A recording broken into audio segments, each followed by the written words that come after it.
Budget 2025 पेश हो चुका है। हर किसी के मन में एक ही सवाल है, क्या इस बार आम आदमी की जेब पर बोझ कम होगा या बढ़ेगा? चलिए जानते हैं इस बजट का सच्चा असर आम लोगों पर। दूध, सब्जियां, पेट्रोल और बिजली, सरकार ने ज़रूरी चीज़ों की कीमतें स्थिर रखने की कोशिश की है। लेकिन कुछ चीज़ें अब भी महंगी हैं, जैसे इलेक्ट्रॉनिक्स और इम्पोर्टेड सामान। यानी राहत मिली है, पर पूरी नहीं। मिडिल क्लास के लिए इस बार थोड़ी राहत की खबर है। नई टैक्स व्यवस्था के तहत अब 7 लाख रुपए तक की सालाना आय पर टैक्स नहीं देना होगा। सीनियर सिटीजन्स को भी अतिरिक्त रिबेट दी गई है, यानी सरकार का मकसद है मिडिल क्लास को थोड़ी राहत देना। सरकार ने 2025 में रोजगार को सबसे बड़ा लक्ष्य बताया है। मेक इन इंडिया 2.0 के तहत नए मैन्युफैक्चरिंग हब्स बनाए जाएंगे। स्टार्टअप फंडिंग के लिए 1000 करोड़ का नया फंड रखा गया है। इससे युवाओं को नए अवसर मिलेंगे और प्राइवेट सेक्टर में हायरिंग बढ़ेगी।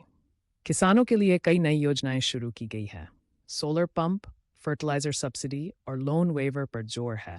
ग्रीन फार्मिंग और ऑर्गेनिक कल्टीवेशन को बढ़ावा दिया जाएगा।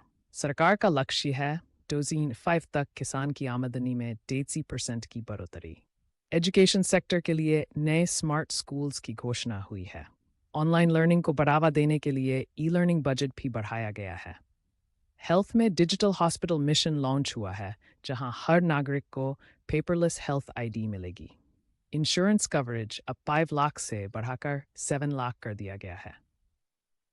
हाईवेज, रेलवेज और मेट्रो प्रोजेक्ट्स के लिए 2 लाख करोड़ का फंड तय किया गया है। ग्रीन एनर्जी को बढ़ावा देने के लिए इलेक्ट्रिक व्हीकल्स पर सब्सिडी जारी रहेगी। सोलर सिटीज और क्लीन एनर्जी पार्क्स बनाए जाएंगे। सरकार का लक्ष्य तो ये था बजट 2025 का पूरा सार। कुल मिलाकर आम आदमी को थोड़ी राहत जरूर मिली है, लेकिन इन्फ्लेशन और रोजगार की चुनौती अभी बाकी है। सरकार ने विकास का रास्ता दिखाया है, अब देखना है ये बदलाव जमीनी स्तर पर कब तक पहुंचते हैं। अगर आपको ऐसे आसान फाइनेंस अपडेट्स चाहिए तो फॉलो कीजिए साक्षी फाइनेंस, जहां हम हर हफ्ते पैसे और बजट की आसान बातें करते हैं।